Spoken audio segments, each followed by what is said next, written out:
এই সেই মিনি কক্সবাজার।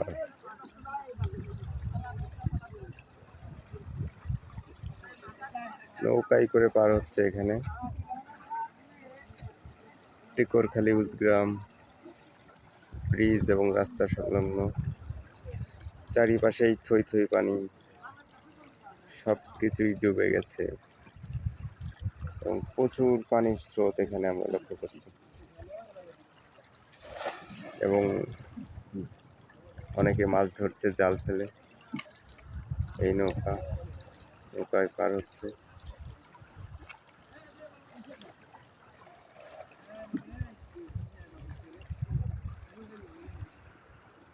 অনেক সুন্দর মোমেন্ট, তবে আসলেই দুঃখজনক যে এভাবে প্লাবিত হয়ে মানুষের জন্য দুর্ভোগ প্লাস।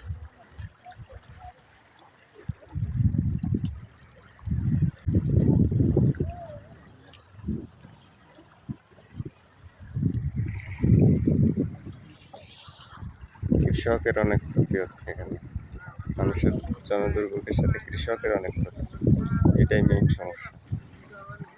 এবং রাস্তা একদম ভেঙে গেছে, রাস্তায় মাজা সমান পানি, কোথাও হাঁটু সমান, এভাবে